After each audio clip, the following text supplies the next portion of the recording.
What's up, everybody? Welcome back to another episode. What we're going to do in this episode, working on my 2008 Harley Street Glide, we're going to put new cams in it today. Right now it has the stock 96-inch engine. One of our other videos, we put a Screamin Eagle cam plate in it, upgraded oil pump, adjustable push rods. This video, we're going to go back in, take the stock cams out, and put some Screamin Eagle 255 cams in it. Those cams are a great upgrade to 96 103 engines.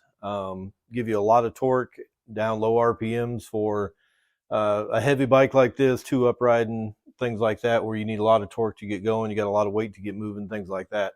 If you ride a lot in the hills, things like that, those are great cams for it.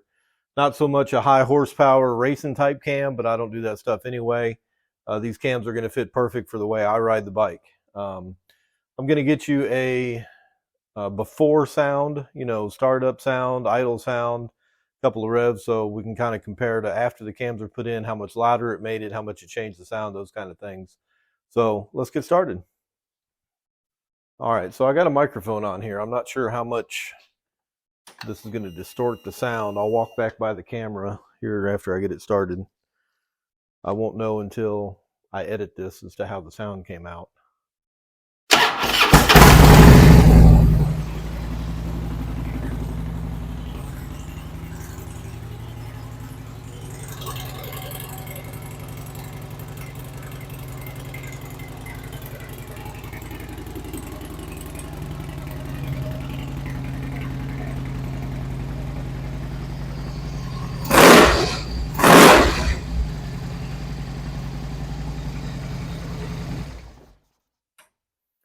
All right, so that's our before sound. So like I said, once we get the cams done, we'll do that again.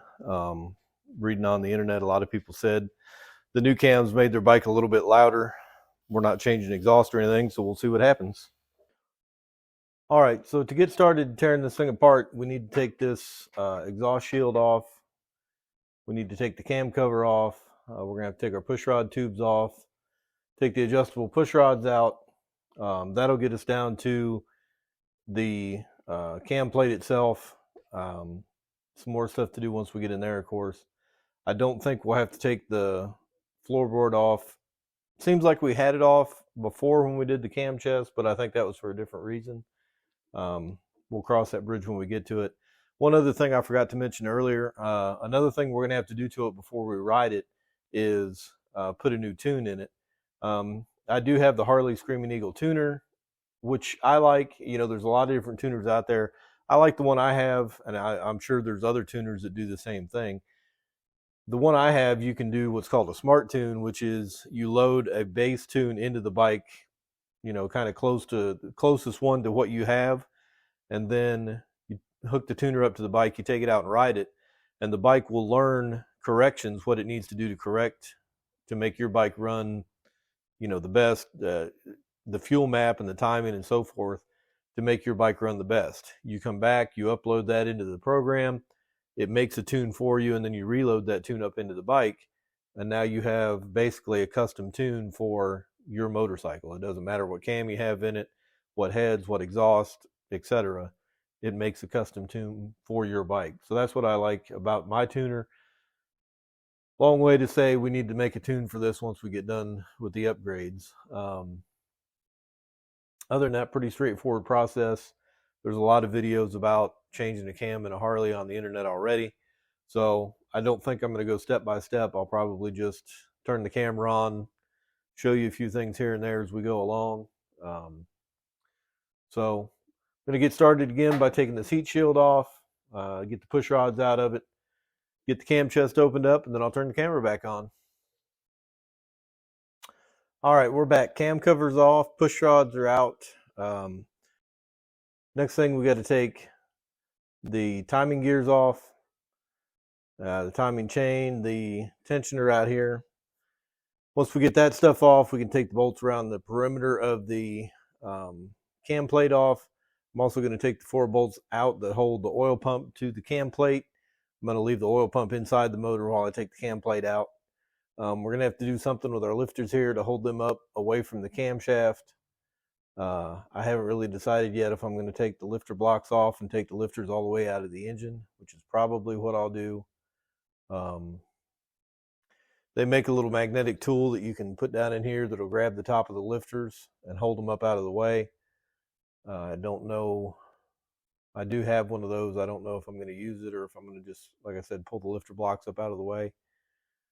Pull the lifter blocks off and take the lifters all the way out so they're out of the way.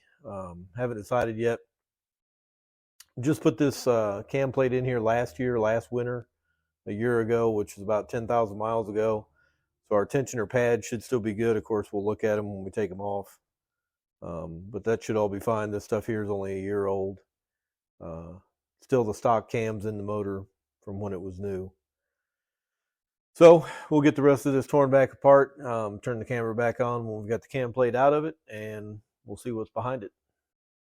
Okay, we're making progress. We've got the timing chains off, timing chain off. We had to loosen our tensioner up here, move it out of the way.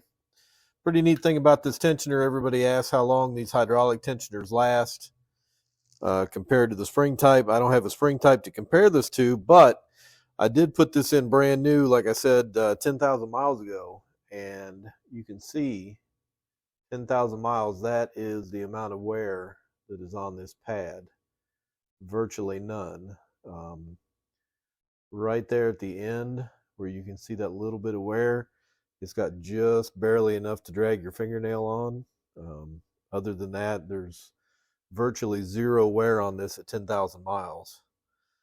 So, 30 at least, probably up more, 40, 50 before I would think that it's going to need to be looked at. But anyway, that's that. So I've taken the oil pump bolts out. These 4 bolts right here hold the oil pump to the cam plate. I've already taken them out. Like I said, I'm going to leave the oil pump in the cam chest. Now I'm taking these bolts out around the perimeter. Break those loose in a crisscross direction. Don't just start here and go in a circle taking them out. I already got these broke loose, so I'm going to take the rest of those out. Pull the cam plate out, get it on the bench, then we'll work on getting the cams out of the plate. And we'll go from there, swapping in our new cams.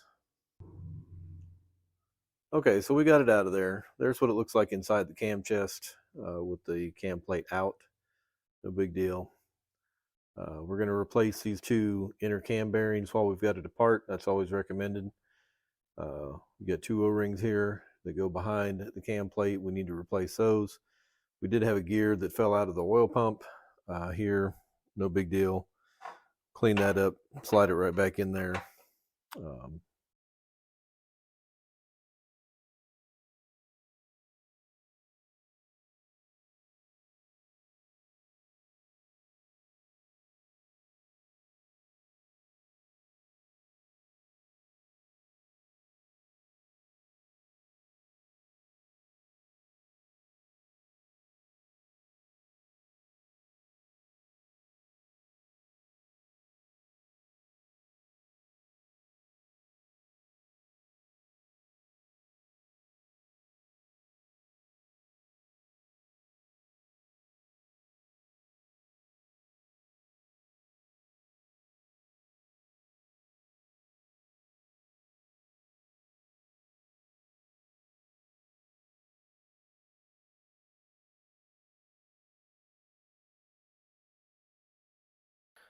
Okay, so rear tensioner's off. Like I was saying, expected this one to be a little bit less. This one has 0 wear on it. Literally, it looks brand new. Even less than the front one. The front one had those very slight marks you could just barely touch with your fingernail. This one's, you can just barely see a mark, but really can't feel it at all. So excellent wear on those so far. To get the cams out of here now, one note real quick while I'm thinking of it. If you're reusing the timing chains, which is okay, if you're reusing them, you want to make sure that they face the same way when you put them back on. In other words, this is up right now, what I can see.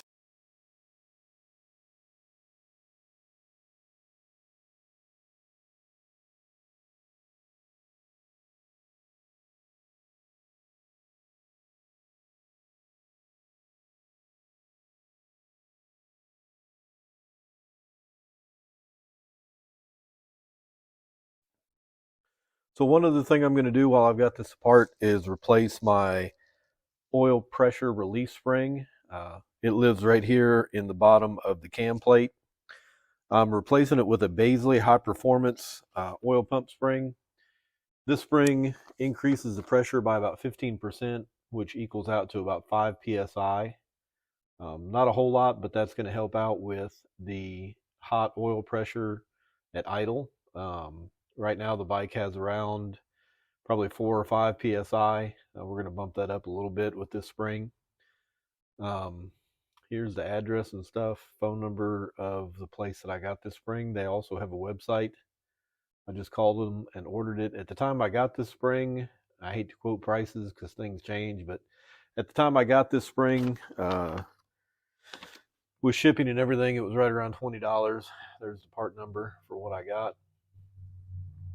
Fits all twin cams. Pretty easy to put in. You just drive out a roll pin, change the spring, and put the roll pin back in. Some of the benefits they list for it: quieter running motor, progressive pressure rise, using any twin cam motor, recommended with any cam installation, even a stock cam. A must-have for any cams requiring higher valve spring pressures, and restored oil pressure throughout the oiling system when using high volume piston cooling jets and high performance race tolerances. When I put the high volume oil pump in this, that is the biggest thing that we want, is the high volume of the oil flowing through the engine to keep things cool and to keep things lubricated. Again, really the main purpose of this extra pressure spring is just going to be the hot idle, where it's going to help us out the most. So here is a picture of what the stock spring looks like compared to this Baisley spring.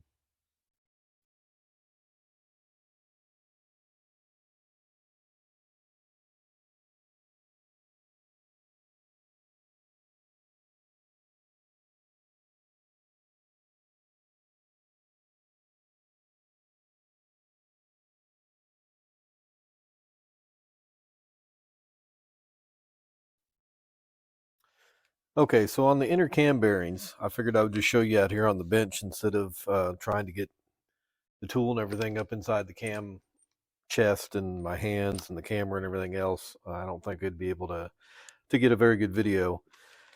All this stuff here is the tool to remove and install new inner cam bearings in the twin cam engines. Now from 99, if I'm not misquoting here, from 99 to 05, 06, they used a smaller inner cam bearing back here. The diameter was smaller. So this tool covers those. There's a smaller diameter set for those, and then from 06 on up with these larger bearings, there's a remover and an installer that covers those. The way the remover works, all right, this cam bearing is back here in the case, and I've already taken this one out and it's starting to fall apart, but it's already back in the case. Using this remover, you can see how it's got this lip around it, right? So what you do is you stick this back into the case through the center of the bearing, kind of pop it in there. And again, this bearing's coming apart, so it's not wanting to go back on the tool as well as it otherwise would. It goes back in the bearing like that. Then, as you tighten the tool up,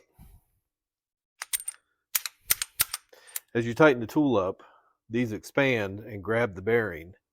This sleeve presses against the case, and as you tighten this nut up, it pulls this bearing back through the tool and out of the case.